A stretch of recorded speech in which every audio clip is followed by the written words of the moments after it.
It is now 7:13 p.m.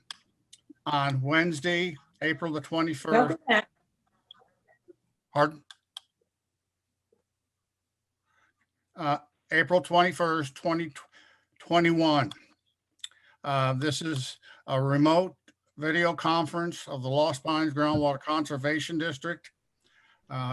Posting to gain access to this meeting was posted on the agenda and posted at the Lost Pines Groundwater District office. I would like to welcome everyone who is in attendance tonight.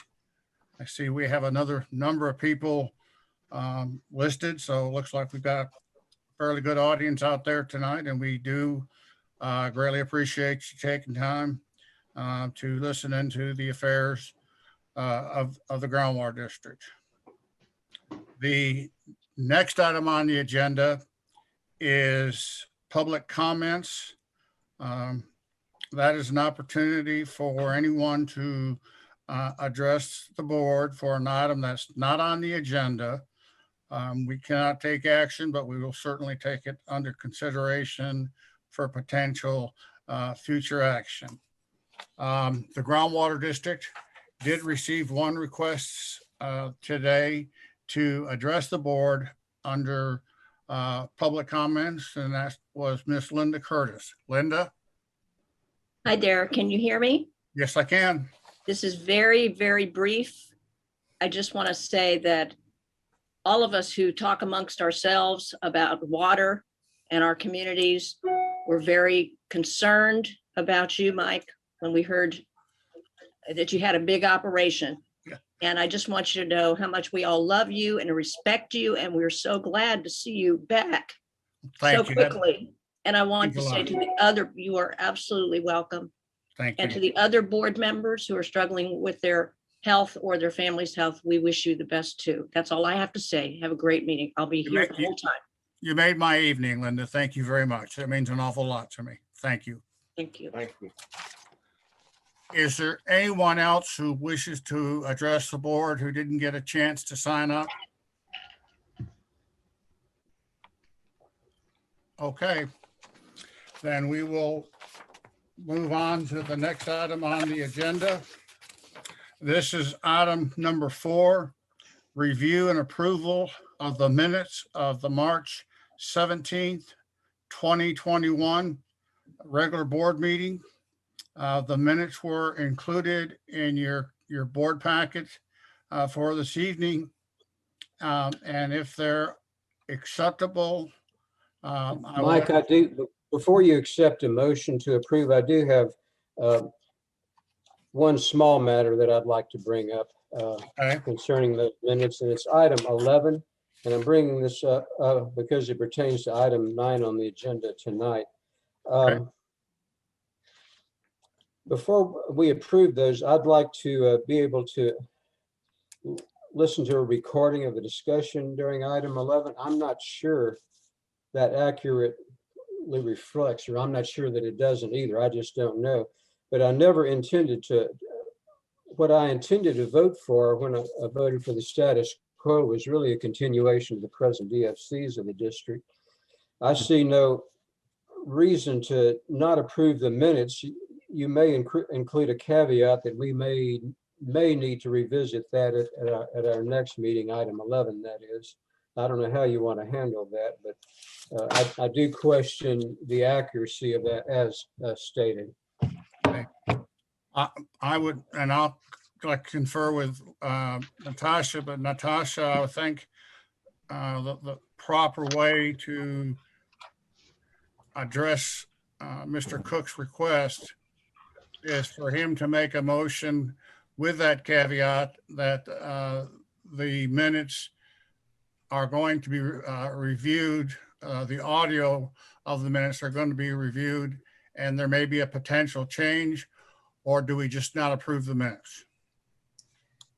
I would go with option 1, and Director Cook, we can provide the video from the last meeting, which covers that discussion of item 11. And so, you know, you can approve the minutes subject to review for item 11. And then at the following meeting, you might take up an amendment of the minutes if necessary. I so move. Okay. Mr. Cook, Phil Cook has made a motion to approve the minutes of the March 17th agenda with the caveat that an audio and video of that meeting will be reviewed between now and the next meeting, and there may be a potential change to the minutes based upon that review.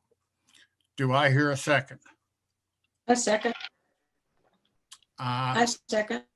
And who's the second, please? This is Cheryl. Cheryl, okay, okay. And Cheryl Smith seconded that. Cheryl. Pardon? Okay. You're Vice not, President Smith seconded. who did? Cheryl Smith. That's what I said, yes. Yes. Okay, and Cheryl Smith seconded that motion. Yes. Is there anyone opposed? Motion carries as stated. Okay. The next item is item number 5, consideration of the financial report for the period of March 1st, 2021 through March 31st, 2021.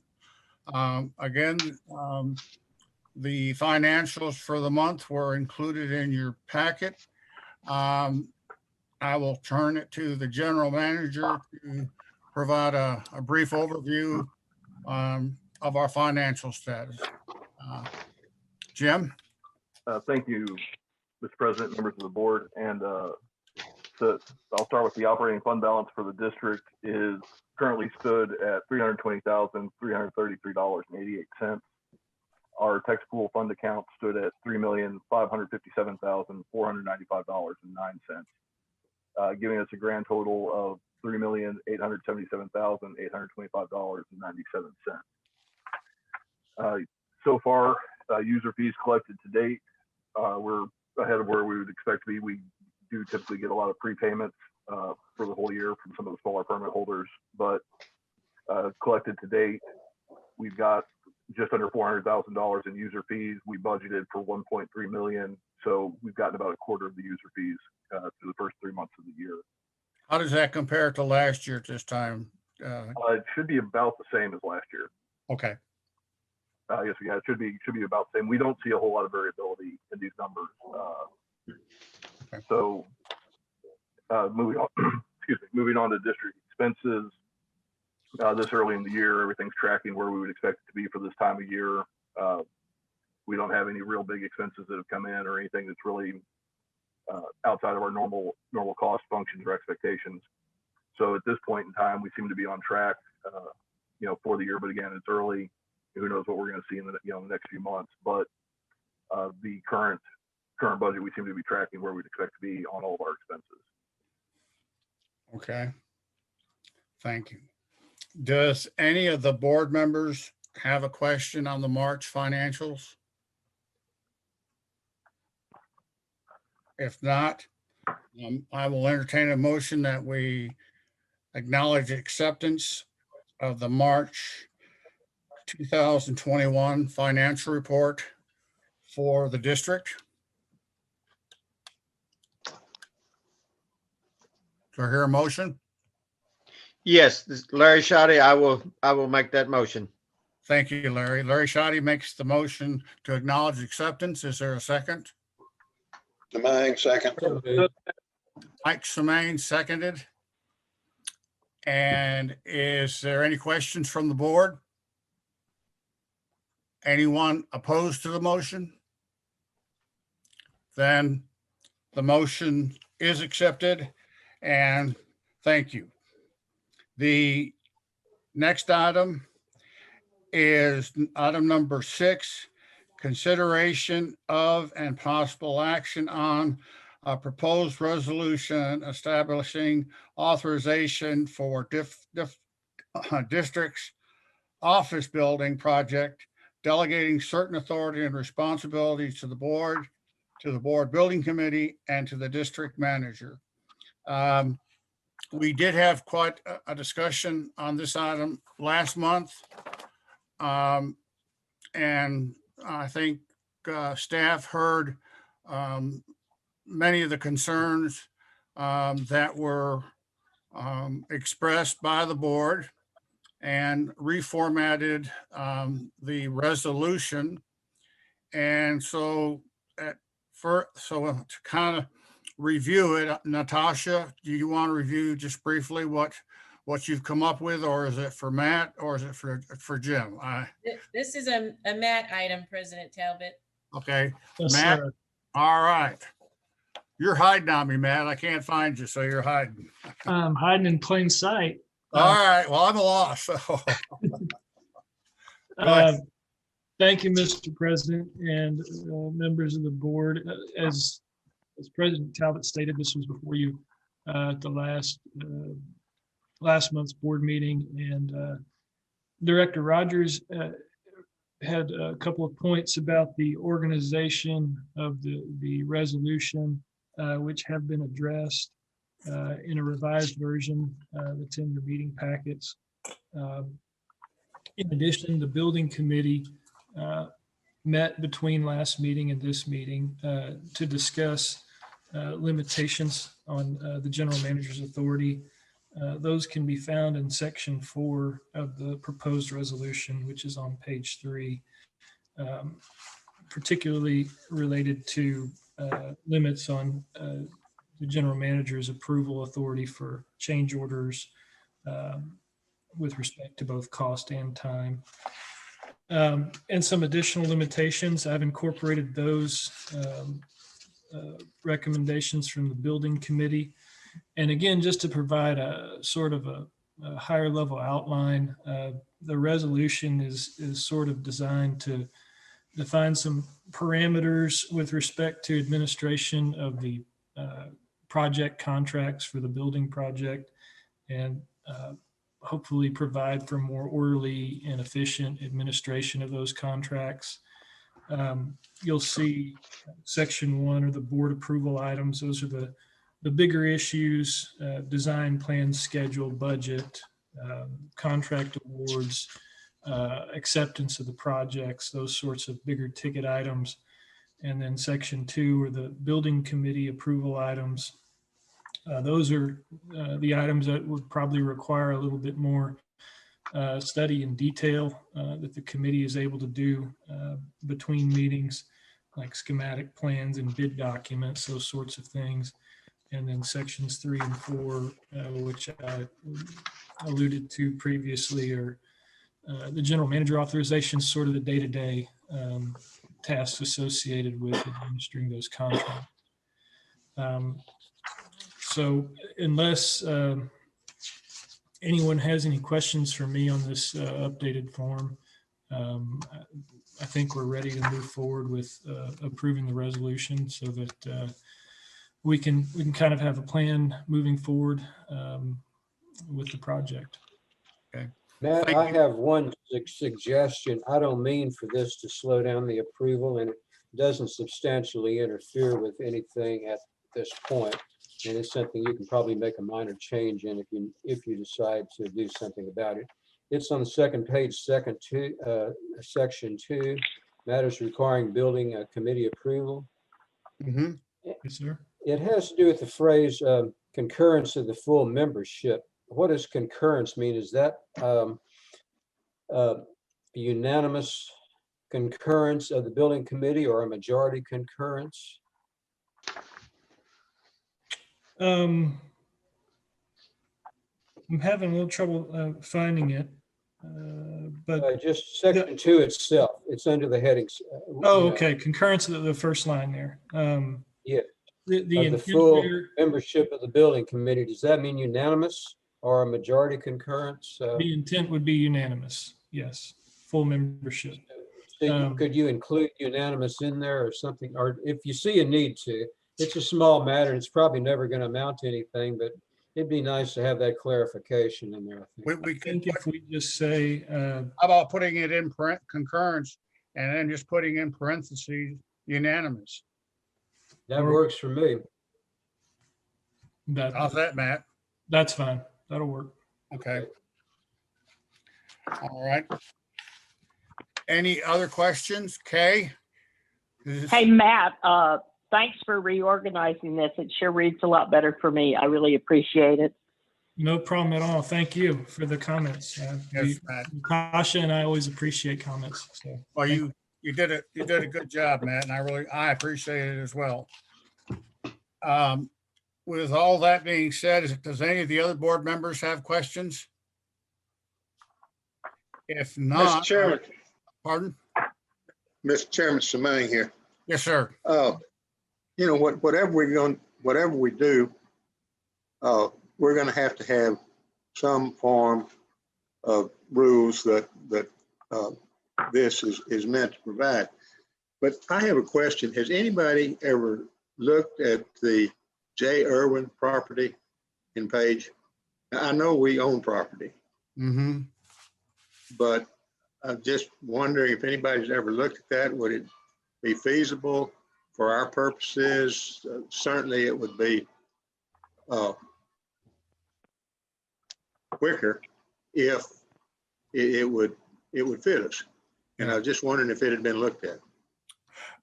Mike, and please, anybody interject. To my knowledge, it has not. And this occurred before I came on the board. When the board initially looked at this property, they felt that it was too difficult to develop. And part of the work that was scoped for the architect was, is this a reasonable site to develop? And Jim, correct me, but I believe the architect opined that this is a satisfactory site. So far, that's been their assessment. Yes, sir. So I'm just saying, we did have discussions of ongoing. And when we reached the point where we said we got to do something because we really do need additional office space for a variety of reasons. We approved we went out for services, professional services. We selected the firm from Austin, and based upon the scope, which was approved by the board, it was directly focused on the property that we own. Now, beyond that, I'm just giving you the background that I'm aware of. There may be more, but that's as I understand it. And it, after the board decided not to go forward, and some of you and the public who present may certainly know more about this than myself, but it was kind of a subject that really wasn't brought up for several years after that happened. And so it's just been in the last couple of years that it has generated interest, especially with the demands upon the district that we need to move forward and increase and improve our office space and things of that nature. Jim, anything you want to add? I'll just point out that, the process, where we're at in this process, we still have an option to step out of the building process if we come back and realize that it's going to cost more than what we were planning on or more than the district is willing to spend. And if we hit that decision point, that would be a point where we could go back and look at that property. And if you would, sir, if you can send me the address, we can go ahead because I have to admit, I'm not familiar with the property you're referring to, but, we could definitely do put it in basically as a backup option in case it turns out that we don't want to pay the cost for a completely new building. And just to follow up on what Jim has said, if we hit that point, then this resolution would be put in abeyance because we wouldn't have a project to monitor because the board decided not to go forward with the project. So Well, I have no problem with the project, and I have no problem with the property, and I have no problem with what's been done. But I just wondered if anybody had ever looked at this as a possibility of meeting our needs.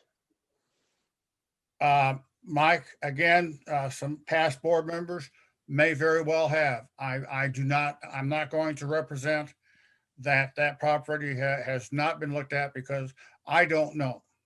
I just, because this has been an ongoing project dating back into the early 90s almost. Let's see, the board was created in the early 2000s when they first looked at building an office. So it very well could have. They could have been evaluated and discussed. I don't know. Well, back at that time, I don't know if the property, the improvements were even there. But as I think so often happens when couples can't get along together and they split, well, things come up for sale and so forth. Yeah. And, I remember back when we started talking about property, I think Frankie Limmer offered to build us a building if we just put him first. Well, Mike, what kind of property is it? it is what the property that Mr. Semaine is discussing, or Yes. I don't know, Kay, because I've never seen it. I have no idea where it is or what it looks like. If it's the Well, Mr. Samang, could you describe it? Yes, it's on the south side of 290. It's a white brick structure with covered parking in back. It was an all-field office. Okay. It's totally fenced, and I understand it's on the market. Well, I understand that the price of building materials have gone up enormously over the last year. That's all I'll say.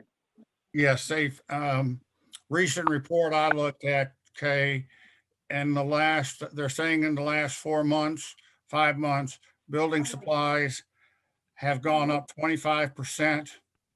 And there is difficulty even getting some building materials, and which has caused a problem for contractors who've made contracts to build a house and they can't meet the time frame because they can't get the materials.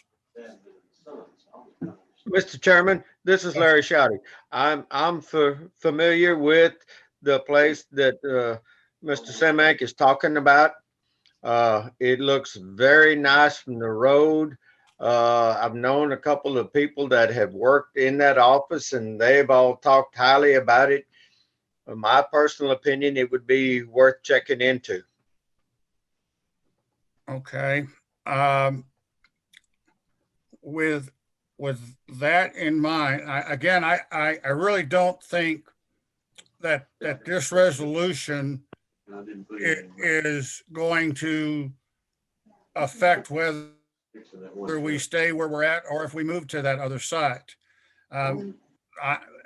We might have to retool this a little bit, but and then the building committee can look at the property in question and come back and discuss it with the board next month. Hey, Mr. Chairman, Shemaine again, I'm not trying to hold this thing up in any way. I'm trying just to see if there's some way that we could move it on faster. And, You know, if the building committee says, yeah, we looked at it, we don't like it, that's it, fine. Right. Because I certainly have no dog in that hunt. Well, and I understand that, and I just want to, you know, there seems to be some interest. Again, I want to we really need to keep the process moving. And that's why I'm recommending if we do something, we need to start it tonight by authorizing the building committee to go. I don't think we have an item on the agenda for this, but the building committee needs to evaluate the site. I can call a meeting of the committee together and we can look at the site while the other things are going on, and have at least a preliminary recommendation to the board next month, because we do need to keep the process moving forward. The demands Meeting. each day are becoming more and more upon the district. As I said, we've got, you know, Jim and I were talking the other day about, you know, in the future, having the committee meetings where we have a space big enough. So if the public wants to attend those committee meetings, they will be able to with our new building. And it's things like that that we're trying to address with this project. So again, if you want to just table this for now or just take no action, we'll just take no action. And I'll put it on the agenda for next month, as well as a recommendation, at least a preliminary recommendation from the building committee. Oh, this is Kay Rogers. I wanted to make a motion that we table this resolution for now and suggest that you have the building committee look at any existing structures that might be suitable for our use. Okay.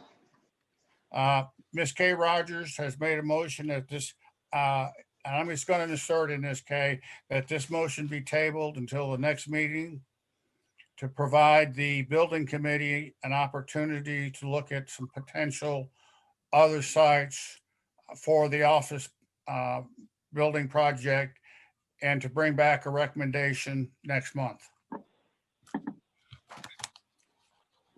Do I hear a second to that? I second. Mr. Cook seconds that. We have a motion and a second that we table the resolution for the office building project and that the building committee meet between now and the next meeting to evaluate any additional sites that may be suitable for the office project, and be prepared to discuss that with the board at the next meeting.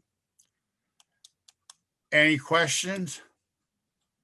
I would like to ask the chair of the building committee if this motion is acceptable or whether we really need to move on with it.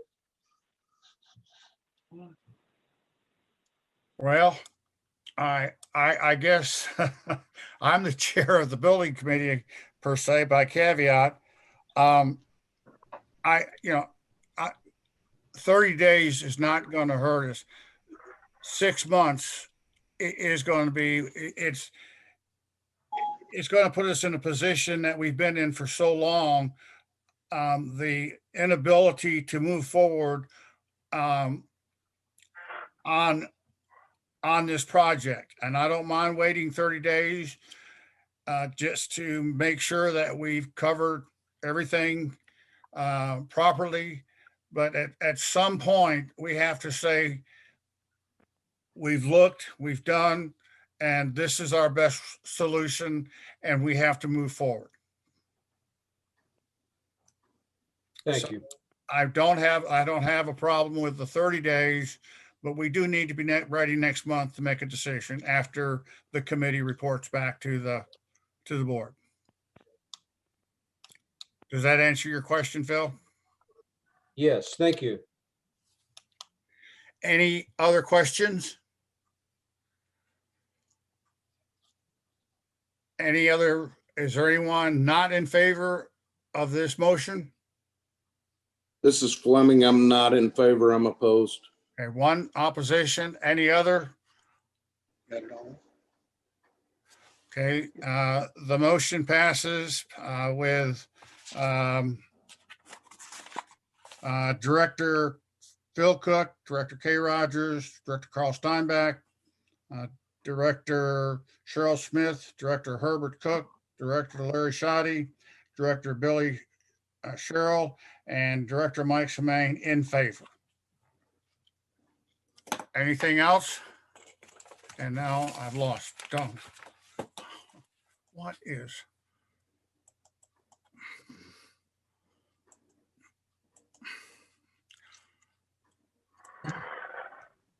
Just a minute. I'm trying to get there, folks.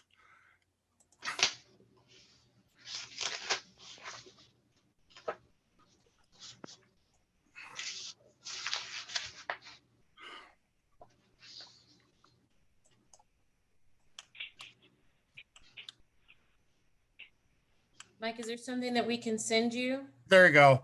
I'm back on. I don't know what happened. Okay. I don't know what's going on here tonight. But I listed I'll just go through them real quick. Okay. The directors in favor are Director Phil Cook, Director Kay Rogers, Director Carl Steinbach, Director Cheryl Smith, Director Herbert Cook, Director Larry Shoddy, Director Billy Sherrill, and Director Mike Semaine. Those in opposition, Mike Fleming. So the motion carries. Okay. And I'm sorry for the hiccup again. I don't know. I'm snake bit tonight, I guess. All right. Put that over there.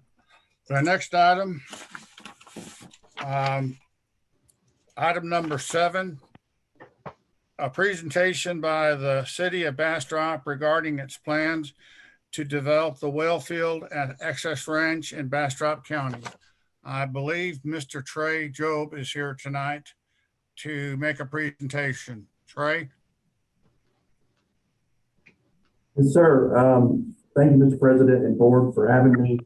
Also on the call is Kendall King and Kiera Isles with Freeze and Nichols, and we have Mr. Dave O'Rourke too, it's our hydrologist. So they were probably answering big tough questions that I don't know the answer to if you have it. With that, I'll start sharing my screen and stop me if you have any questions.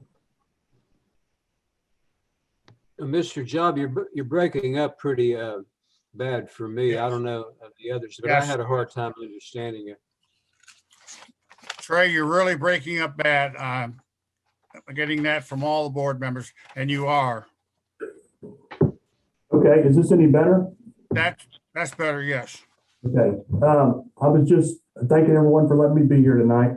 And also saying there's 2 representatives, Freeze and Nichols, here tonight, the engineering team, and Mr. Dave O'Rourke, which are hydrologists. And if you have any questions that I can't answer, they're here to help. Mr. Job, what is your title, please? I'm And who are you with? I'm with the city of Bastrop, and I'm the assistant city manager for community development. Thank you. Yes, sir. Can you see my PowerPoint? Yes, we can. Yes. Perfect.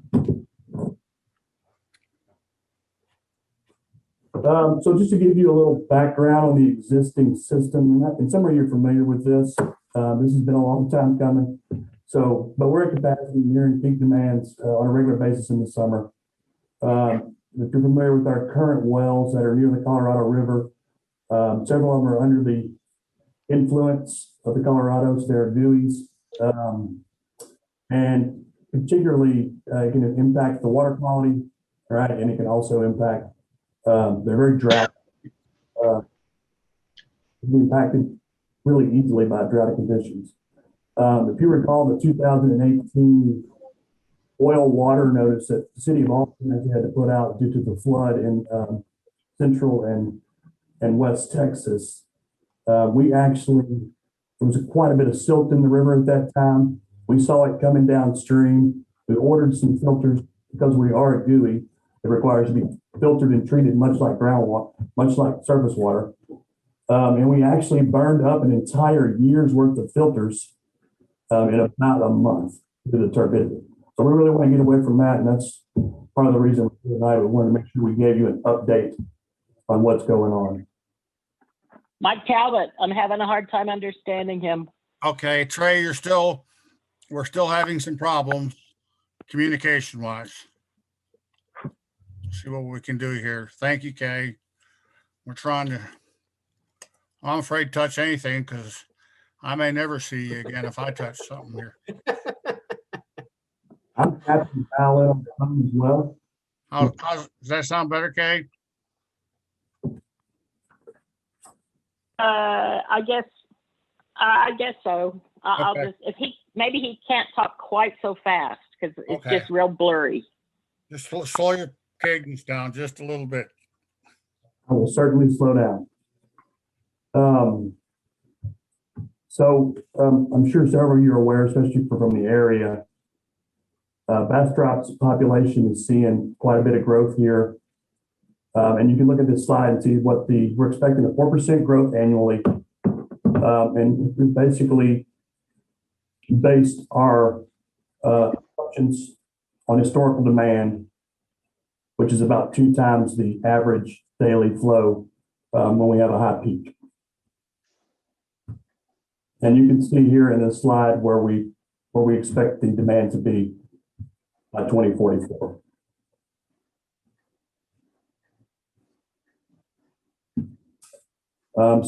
Part of the new water source will be there in the Central Aquifer and the excess ranch property.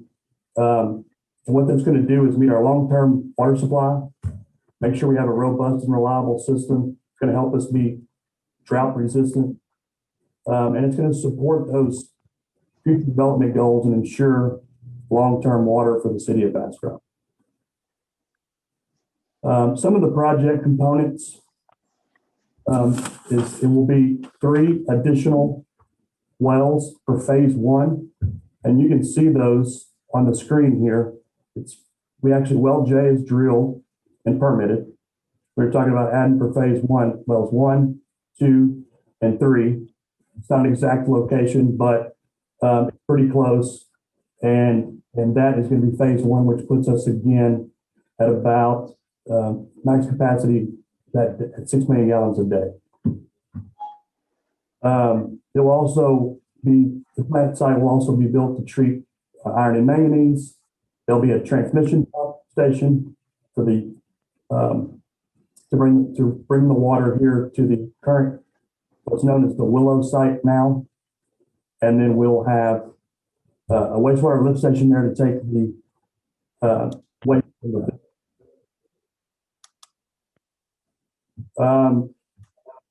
previously purchased an additional 2,000 acre feet of water about 2 years ago.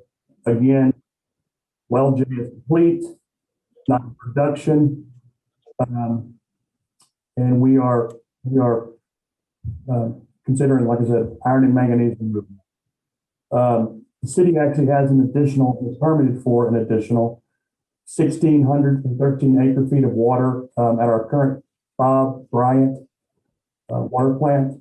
There is a well there that is not efficient enough to use all of that. We do plan in the future, if available, to aggregate that at this site of excess range, but that'll be determined later. And that's only important because we're going to talk about the hydraulic model.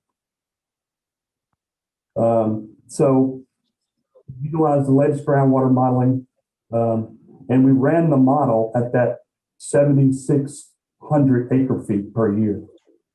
What we own in the Finsboro there is 6,000 acre feet. So we upped the model just in case we ever need to aggregate. We ran that over 50 years. And the potential project also included neighboring wells and what we expect to develop over the next 50 years. Out of all this hydrology study basically came a recommendation of the 3 new wells. That's one more than the ultimate build out. Those wells will be ran at 930 pounds per minute with the max a 1,500 gallons a minute instantaneous. And what that'll do is help limit the drawdown in the aquifer. So we put the wells closer together, we run them slower, all to reduce impact and to be a good neighbor. We'll talk a little more about that. Mr. Johnson, would you go back to that last slide for just a minute, please? Your second point, there's 7,600 acre feet model with drawdown over. What is going to be the drawdown? And are we talking about what aquifer or formation are we talking about these wells drawing water from? The actual, I don't have the model here in front of me, but it will be the Simsboro, right? Now, Mr. O'Rourke is on the call, and he may have the exact impact that you're looking for. Dave, do you want to answer that? Yeah, this is Dave O'Rourke. Can you hear me? Yes, thank you. I don't have that in front of my hand, but you can see that the little arrows that show the water levels on the drawing to the right. You know, with the 30-year drawdown at 7,600 acre feet, shows the drawdown there at about 70 feet. That's, you know, outside. So that's the drawdown at the well site, you know, assuming full pumpage for the 30-year or 50-year simulation. And are there any nearby domestic or agricultural wells that you foresee being affected by your drawdown? Is it going to draw down the water level in any other wells around there? Trey, you're muted. There was one well I know that we identified within the 5,000 foot spacing, and Trey, you've approached that guy, right? Yeah, I'm happy to answer that. There is a Mr. Sanchez that's within that half mile. We've already spoken with him, we've contacted him, and he agrees that it's okay. We've already said we will establish an account to take care of that, put funds in escrow if something were to happen. And he is okay with us asking for the variance to the well spacing. I have a letter stating that. So within 5,000 feet, you've taken or you've contacted Mr. Sanchez would be the only landowner within 5,000 feet? That's correct. He's actually how far, you know, how far out do you see your cone of depression going?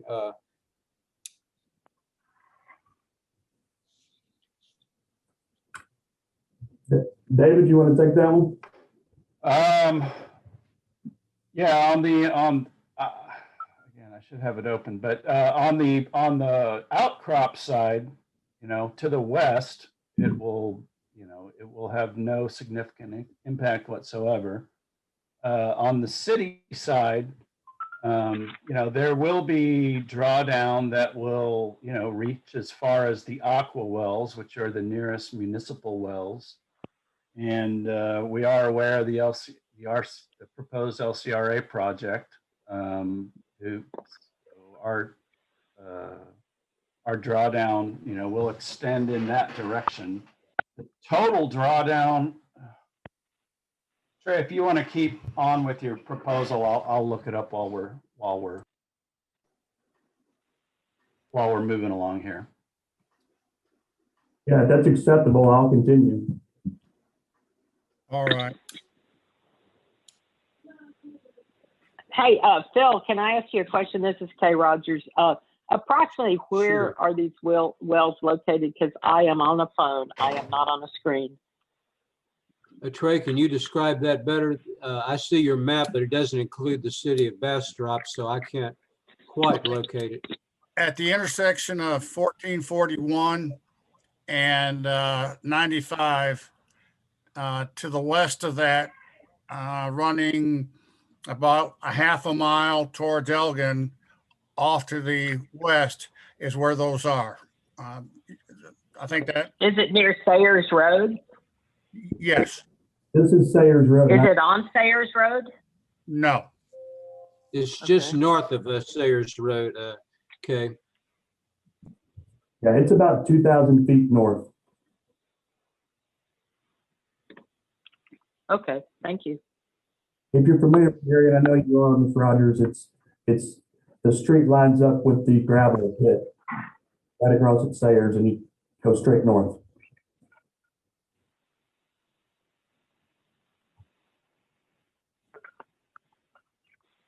Okay, thank you. Thank you.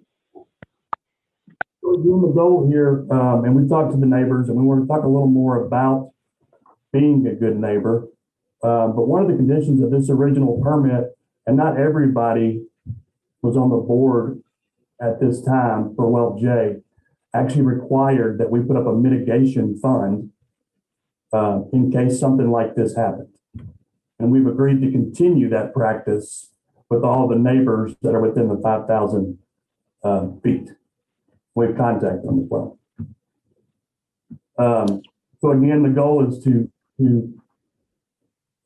reduce the well-to-well impact, to optimize the well field production, to limit that drawdown like we talked about, and of course, we're going to conform with the rules. Excuse me, this is Dave. I just looked up real quick. The drawdown, the 50-year drawdown attributed to the Bastrop pumping was just over 35 feet. And how far away from the wells is that? Well, from which wells? I mean, there's, it's about 1.5 miles from the Aqua wells, which are the nearest, significant pumping wells that we're aware of. Well, there's two things that arise there, I guess. I suppose you've talked at both Aqua and LCRA about these wells and how your cones of depression are going to overlap with theirs and so forth. Have they raised any issues with you?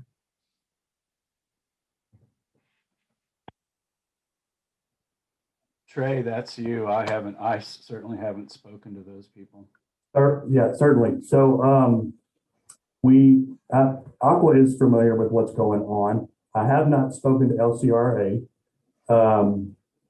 We have not talked about this because it's outside the required rule from the groundwater district.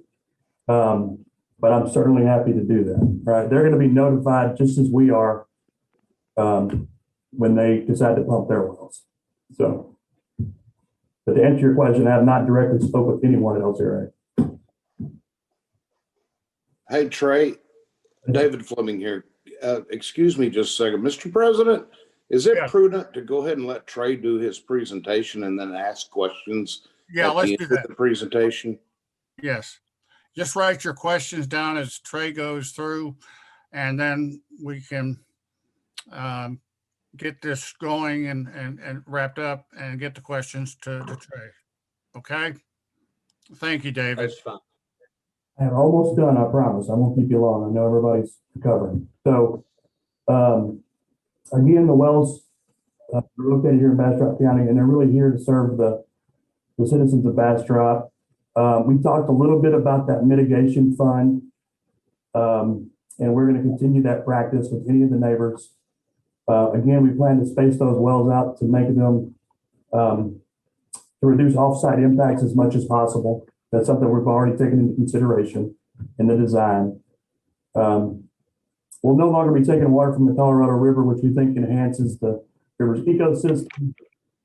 And the water treatment goals that have been established for taste and odor can be corrected. Our current plants don't allow for those type of treatment changes, which is something that's really aesthetic for the folks of Bastrop, not necessarily a TCEQ requirement, but nobody believes you when you tell them that it's okay to drink the water up at the ground, right? So we're going to take care of that problem. Really, the new equipment that we're going to put in is more efficient, so it's good for the power grid. We're all familiar with what that looks like since Winter Storm Uri. Again, we're going to put in some backup power, so we have that reliability. We have coordinated with the landowner and the developer, to reduce any impact to his site itself. So Excess Ranch is quite a large development. And we want to make sure that when we are there, that we fit into the fabric of whatever neighborhood they're designing to be a good, feel like you live across the street from a water plant. And then we've also agreed to zero storm runoff based on the design. This is my last slide, just the schedule that we're looking at, and you can see we've already been doing well coordination with the property owner. We are starting to talk about well field design, but you guys for the well permitting, we're starting way back here, and we're going to be doing that simultaneously while we're working on the well field location coordination and the well field design, and then hopefully get the wells drilled and final out those permits and bring a new water supply on for the city of Bastrop by no later than 2023. So with that, I'll take any questions. Okay, has the board any additional questions other than what's been asked to date regarding? Trey, Mr. President, I do have a couple of questions. All right, Mr. Fleming, go right ahead. Trey, you have approved permits for these wells, correct? For the current wells, Yes. but we are permitted for the wells that we currently pump from, yes. Those Okay. And that went through a contested case hearing, am I correct? well, Jay, yes, it did.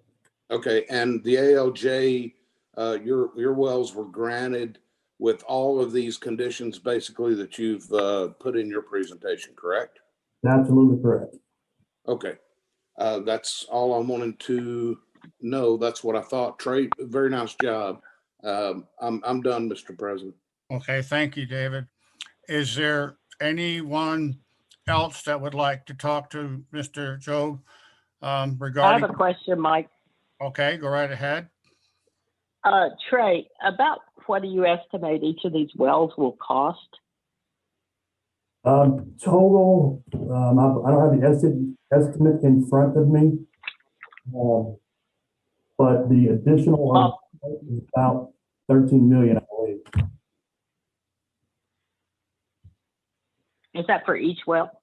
No, that's total, the total build out. Okay, thank you. Yeah, we're seeing $1 million, $1.5 million a well. Aqua is seeing $1 million to $1.5 million a well. Okay, And when I say 13, that includes the pipeline, the easement acquisition, a whole lot of other stuff in engineering. okay, thank you, Trey. Is there any other additional questions for Trey? Trey, do you see any drawdown from the Calvert Bluff formation, which is above the Simsboro there? Again, I'm going to let Mr. O'Rourke answer that. I don't think the two are connected there, but he can certainly chime in. In the modeling analysis we didn't look at Calvert Bluff drawdowns, but we certainly can, as you know, if you're interested in seeing what the model shows there as part of any. I would be interested because and if there are any wells, domestic or agricultural wells in the Calvert Bluff that might be affected, I think that's something we ought to know about. Okay. Anything else, Phil? No. Okay. Is there any additional questions for Mr. Job? Well then, Trey, want to thank you and your consultants for attending the meeting tonight and updating the board what the city's doing and where you're headed. Looks like you got a good plan here put together, and we'll look forward to seeing you back in the future. Thank you so much for having me.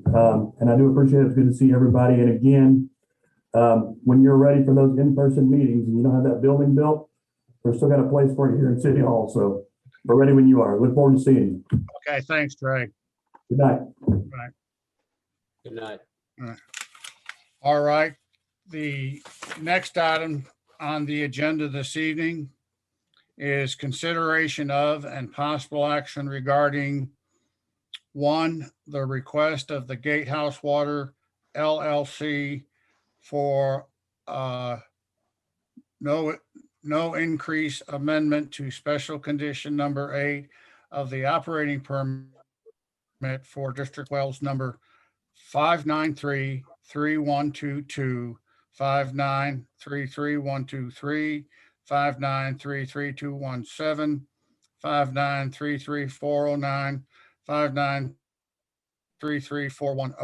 5933411, 5933412, 5933413, 5933504, and 5933505 from the Simsboro Aquifer located in Lee County, Gatehouse permits, Gatehouse amended request, and Gatehouse Water LLC submission to demonstrate compliance with special condition number 8 of the Gatehouse permits, and Gatehouse Water LLC's request to modify the 2016 monitoring well agreement applicable to the Gatehouse permits to address certain district monitoring network issues raised by the board.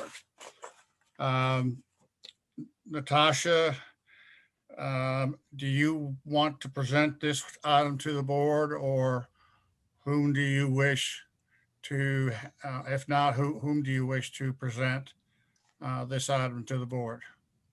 President Talbot, I have not heard anything from the applicant Gatehouse that there's any additional presentation. I also don't have any additional presentation, but after any public comments, some board members have indicated that they would like a closed session with their attorneys. And so I'd Okay. recommend that we do that now if there Okay. aren't public comments. Okay, thank you. This is item number 8. In summary, it's as stated on the agenda. It's a request from Gatehouse regarding some adjustments and configuring the permits for the Gatehouse wells in Lee County. Is there anyone from the public that would like to address the board on this item?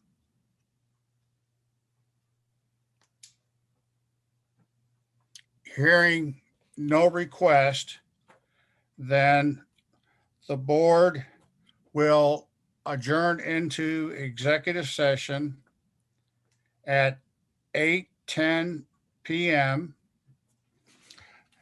to have consultation in accordance with Texas Government Board Section 551.071, so that the board may seek the advice of its attorneys regarding pending contemplated litigation, and including but limited to the following. Item number 8, consultations with the attorney regarding the above posted items related to the Gatehouse permits. Before we adjourn, I'm sorry, I thought you were finished. Go ahead. No. I would like to perhaps consider item 9 for closed session consideration also. Okay, then, all right. Okay, then we will also go into executive session. We've stated that we are going into executive session for item number 8. And we as well will be going into executive session for item number 9, which is in accordance with the Texas Government Code Section 551.071, so that the board may seek the advice of the attorney regarding pending or contemplated litigation, including but not limited to the following. Item number 9, consultation with attorney regarding the above posted items related to the DSCs as referenced on the agenda item. We will now go into executive session at 8:13 p.m. Okay, President Talbot, I'll get those invitations out to join the breakout rooms. Okay. Thank you. Hopefully I'll be able to connect in.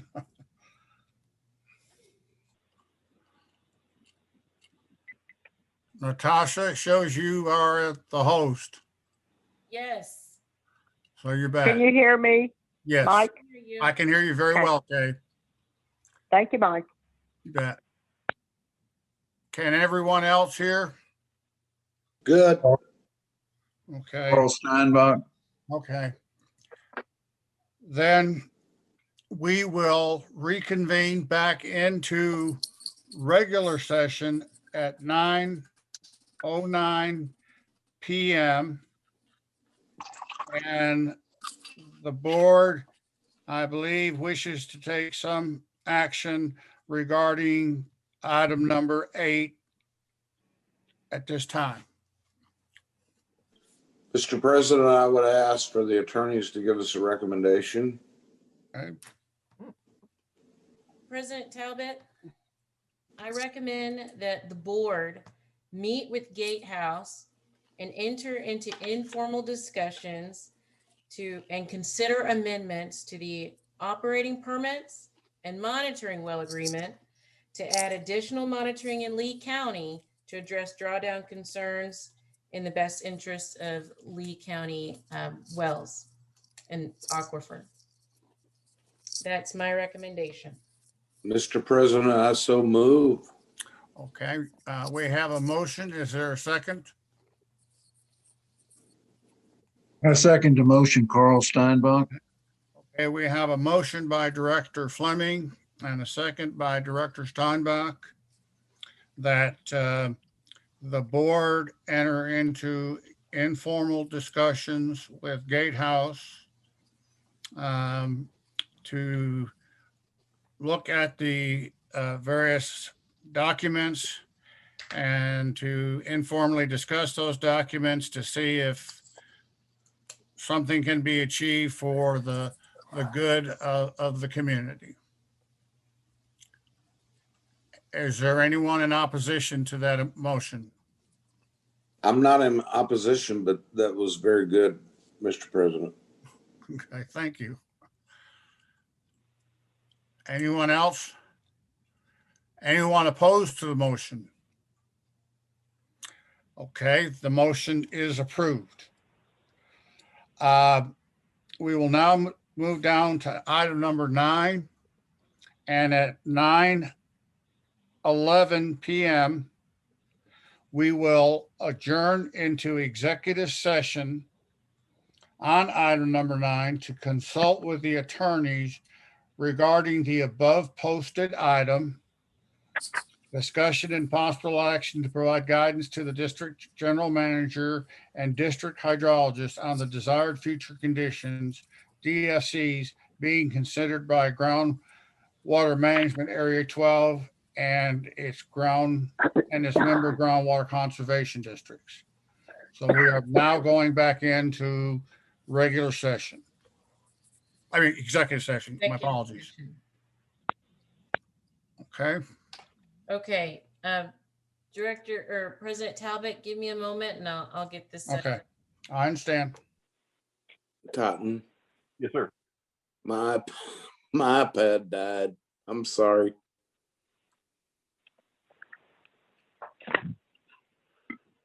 I'm not sure that requires an apology, but it happened.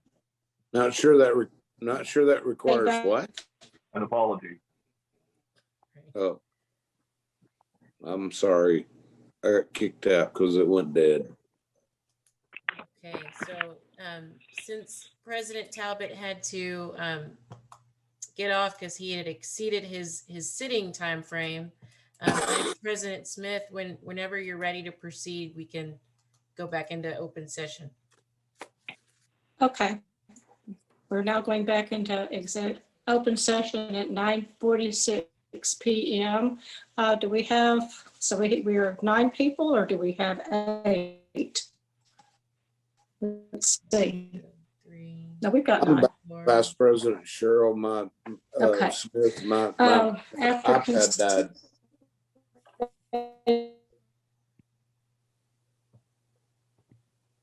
Cheryl, you froze on us. Okay, we see you. Are you leaving us? I'm here. Y'all are freezing on me off and on. Yeah, I see you. I see you, Mr. Fleming. Okay, we're turning after discussion in executive session of item number 9, discussion and possible action to provide guidance to the future conditions being considered. After our discussion, I'm not aware that the board wishes to take any action. Does anyone want to make any motions? No? Anyone? Okay. Hearing none, then we will proceed to item number 10, the General's Manager's Report. Thank you, Madam Vice President, Jim? members of the board. General Manager's Report for the month of March. During the March period, March 1st, during the month of March, we had 12 new wells drilled within the district. Those were all exempt domestic and irrigation wells. The main things that I wanted to bring back, we had discussion about in-person meetings, moving away from Zoom and going back to in-person meetings. We have checked, we can get back into the Giddings Public Library, so that is an available venue for us for public meetings. However, one of the city council or one of the City of Bastrop subcommittees has taken our 7 p.m. on Wednesday meeting slot. So we would not be able to use the Bastrop City Hall at the same time that we normally meet at. So if we want to go back to meeting in person, we can definitely, like I said, begin using the Giddings Public Library while we look for another venue in Bastrop, or we can consider possibly changing our meeting date or time to an open spot on the Bastrop City Hall Council if possible. That being said, I believe if we are going to move into in-person meetings, I don't think there's really a way logistically for us to do it halfway. I think we either need to be entirely in person with the public, or we need to be, carry on virtually. I think the sort of hybrid model with the board in the room together and the public participating virtually, I'm not sure that we have the technology base to make that work effectively. So that would be my recommendation. If we do want to go back to meeting in public, that we just need to go back to meeting fully in public. Based on the events of tonight's meeting, I had anticipated that we were going to need to have meetings with the budget committee, the building committee, as well as the monitoring committees. So we will be scheduling those with you in the coming weeks. For the monitoring committee, we want to provide updates on the results that we've seen up in Lee County, as well as our spring monitoring across the district, and bring back some ideas and some concepts that have come up as we've done that monitoring. For the budget committee, we need to, again, carry on the discussions of the mitigation program. I have gone back through the original proposal, and I think I'd overcomplicated it. I think I found an easier way for us to move that forward. So I'd like to get the budget committee's feedback on that and get that ready to come to the board. And then for the building committee, well, obviously now we need to meet to go evaluate the other proposed property and page. So we do have one pending permit. It's the Manville permit, approximately 1,100 acre feet in the Hooper. That permit is just, we'll be sending out the letter of administrative completion this week. So once that is sent to the applicant, we'll also get all the details of the application and the evaluations up onto our website, so it's live for the public to view. Most likely, we'll be looking at having that hearing in June, which will give us one more board meeting where we can discuss how we want to conduct board business in the future. Do we want to continue doing it virtually, or do we want to go back to meeting in person? And so that having that information will definitely be useful for us in planning that Manville hearing. We'll also need to have that that idea of how the board likes to proceed with public hearings for the DFC process as we go through the summer as well. At this point in time, we don't have any upcoming meetings between now and our next board meeting. GMA 12 will have a pre-planning meeting in June. Region G actually canceled Region K canceled their meeting for April because there wasn't anything to take action on. So I anticipate there'll be another Region K meeting probably late summer. But at this point in time, between now and then, we don't have any upcoming meetings. And with that, I'd be happy to answer any questions you may have. Jim, I will tell you that if you need somewhere to meet in Bastrop, I understand the conflict of interest issue. Aqua's boardroom is available if you need it. I certainly appreciate that. Well, and to be honest, the city of Bastrop was a permit holder too. So Yep. Yeah, there's not much difference there. And I think Aqua may still be listed as one of our approved meeting sites. I'll have to go back and check the district records for that. Just let me know. I will. Thank you, sir. Okay.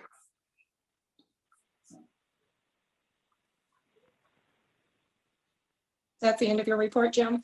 Yes, well, actually, I want to touch on just one other thing as far as logistics for future meetings. I realize these meetings have been running longer and longer, and 2021 got off to an inauspicious start because Director Fleming did not make his annual motion to move our board meetings to an earlier time.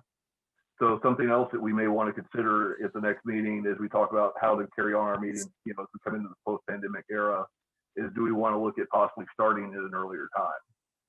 So I think that's, you know, that's something I would recommend that we have a discussion of it at our next meeting. And with that, I will yield the floor. That's it. All right, Natasha, since I'm new at this, does this require a vote to acknowledge this report? No, Vice President Smith, it does not. Did you hear? No, it does not. Okay. Thank you. I will need some. Okay, thank you. Okay, then we will proceed to item number 11, discussion of Lost Pines Groundwater Conservation District legislation, related legislation and/or activities. And Mr. Greg Ellis, I believe you're with us this evening. I am. Hello. I'm here. Can you hear me okay? Welcome. We can hear you, Greg. Yes. There are a few groundwater bills that are moving at this time. Not anything terribly important or earth-shaking. Probably the biggest change would be that the desired future condition bill is moving. That bill would clarify that the desired future condition must be used as part of a management plan until a new desired future condition is adopted, even if that desired future condition has been found to be unreasonable through a petition and contested case hearing process before the Office of Administrative Hearings. So the desired future condition will always have to be part of a management plan, and now it's very clear as to which one you have to use should there be a declaration of a DFC being unreasonable. Thank you. There is a couple of other bills moved. Senate Bill 152 is now in the House.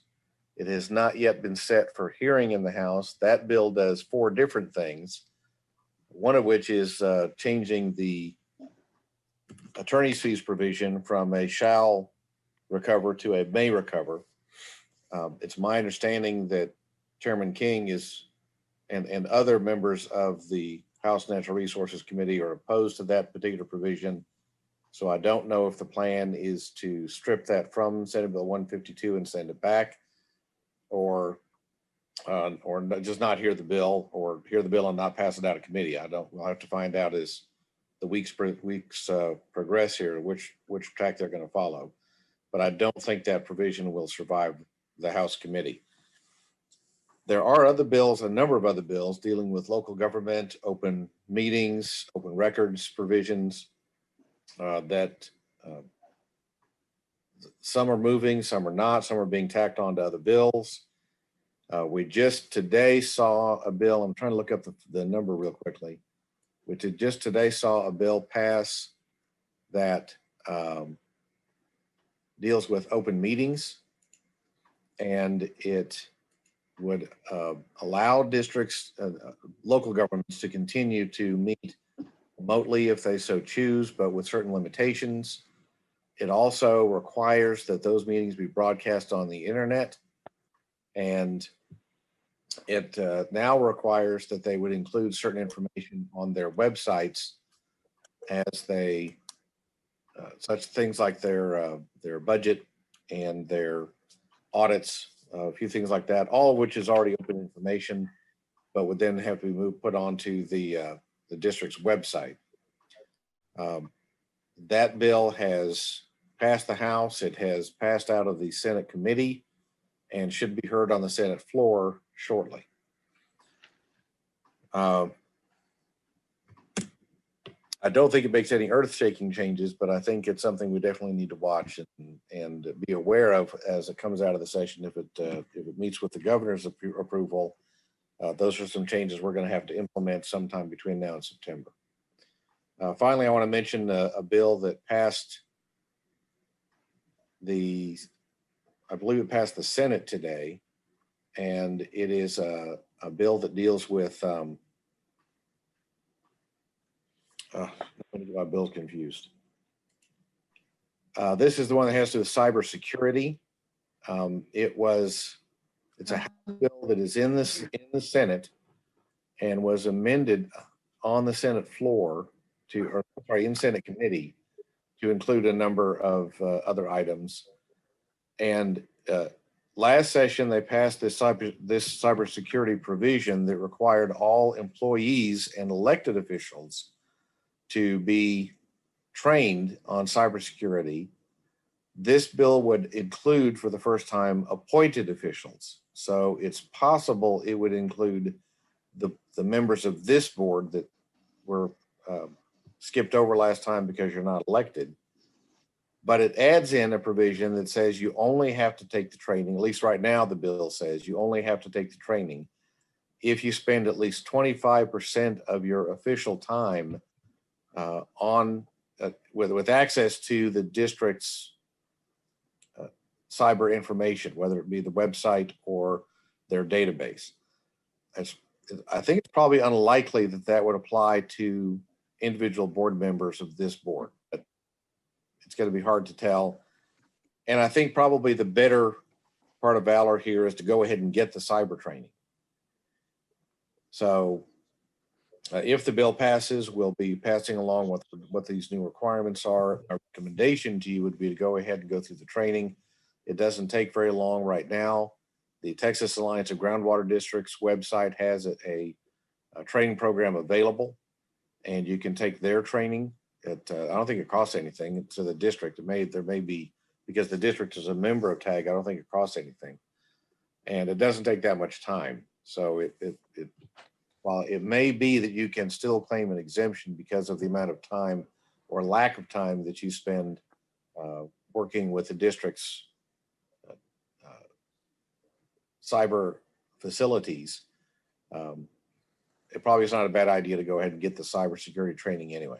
If nothing else, it makes you more informed as to what's going to be required of the staff, because the staff almost certainly has to go through that. And I'm sure they've already gone through cyber training as a result of the bill that passed last session.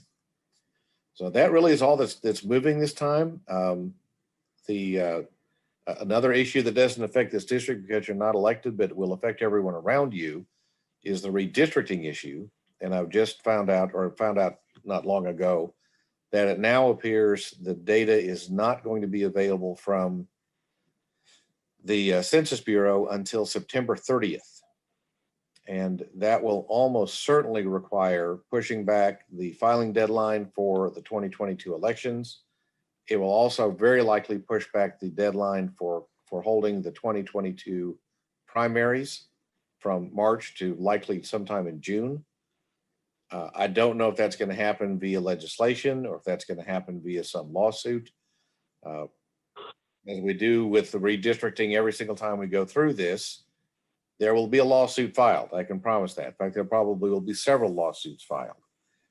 So expect the elections in 2022 to be a little bit different than they have been in the past. You might remember when Senator Cruz was first elected, he was helped out in part by the fact that the primary election for the U.S. Senate was pushed back from March, I think it was till July that year because of redistricting. So pushing things back can have a very definite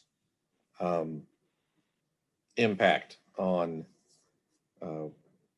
who's able to survive the primaries and move on to the general election.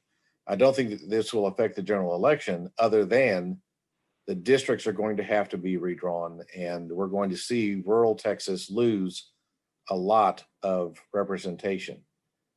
At probably at least 2 senators, maybe 3, are going to be lost to urban areas, and anywhere from 5 to 8 Texas House of Representative members will be lost to urban areas. So we're going to see these rural districts will grow much bigger in geography in order to maintain the level of population they need to balance out with their urban areas, and we'll see more urban areas created in order to keep the population balanced there. So the budget's moving forward, and it looks like they're going to have the budget done on time. I don't see any real problems there. It didn't turn out nearly as bad as everybody thought it was going to turn out as a result of the pandemic and the ice storm. And we're going to see a lot of bills are being discussed right now about ERCOT and the PUC and how to structure or restructure that, which is interesting because they're scheduled for sunset shortly as well. I don't know if these bills that reorganize ERCOT and the PUC will end up moving out those sunset reviews or not. I kind of hope they will. But if those bills don't happen to pass, then certainly all these issues are going to come up during their sunset review, which is about to come up. So I'll be happy to answer any questions about general legislative issues or anything specific about the groundwater bills or other local government bills that are moving through the session. Greg, do you know anything about House Bill 3619, Syrier's bill? It may have passed out of committee today. Let me take a look real quick. You said 3619? Yes. I don't trust my memory on numbers anymore. I've got to go look at the various bills. This is the criteria to consider by a groundwater conservation district before granting or denying a permit that would include, and that's actually Bauer's bill. 3619 is Bauer's bill. Okay. And that's the bill that what that does is would require districts to include consideration of exempt use wells in addition to permitted wells before granting or denying another permit. I don't believe that it gives them, those well owners, standing necessarily to challenge a permit. They would still have to show a personal justiciable interest before they could challenge the granting of another permit. But it does give the districts a little more leeway in looking at what happens to those smaller exempt use wells before granting a new permit. That bill has now passed the House. It passed out of committee and passed the House. It was actually received by the Senate today. There is a Senate companion, Senate Bill 946 by Senator Eckhart, and that has been referred to the Water, Ag, and Rural Affairs Committee, but has not yet been set for hearing. So I assume that the House bill will be referred to that same committee, and at that point, the Senate bill will no longer be an issue. They'll only be looking at the House bill. I'm not sure this bill has much of a chance in the Senate. Senator Perry, who chairs that committee, has had 2 other opportunities to kick out bills that did something very similar to this and hasn't ever done it. So I kind of doubt he'll change his mind this time, but I guess we'll see. Any other bills you'd like to ask about? No, I was just, I was, that one in particular. I think all our area legislators support that bill. I hope it, I'd like to see it passed. That particular bill, let me go back to the House bill again. That particular bill was on the general state calendar. It did receive a record vote, and the record vote on third reading was overwhelmingly in favor, 107 yeas, 38 nays. I don't see anybody in this area that voted against it. Okay. Looks like most of the votes against it were urban Republicans or suburban Republicans. So I'm not sure why. I have not seen the House bill analysis on this yet. I'll take a look at that and see if I can figure out why there was some opposition to it. Thank you. You bet. Any other questions? Any other questions? If not, thank you, Greg. You are welcome. As always, if you have any questions between meetings, All right. See you feel free next. to give me a call. Thank you.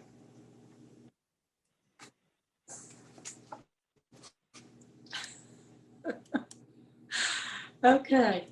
Item number 12, consideration of a board retreat or workshop, conferences, meetings, and educational opportunities. Board member Phil, I believe you wanted to comment on It's a late and retreat or a everybody's workshop, or have the members been polled? It's late and everybody's anyway, let's I think if we put this on next month's agenda and I would like to ask staff to send out a poll to board members to see who's interested in doing this and what topics they would like to cover. And if we could do that sort of early, 2 or 3 weeks before the next board meeting, I would appreciate it. See if there is interest in that and what topics there is interest in. Mr. Director Cook, we'll do that. We'll also look for board member availability over the next 2 to 3 months, see if anybody knows if they have vacations or something like that scheduled so that we can try and figure out what kind of a window we have to operate. Additionally, we'll throw in a question about, whether they prefer to do it virtually or, because again, we kind of have to figure out whether we want to do it in public or in person or virtually. So we'll collect all that information. We'll get started on that this week. Thank you. Does anyone else know of any other meetings, conferences? I'm not aware of any.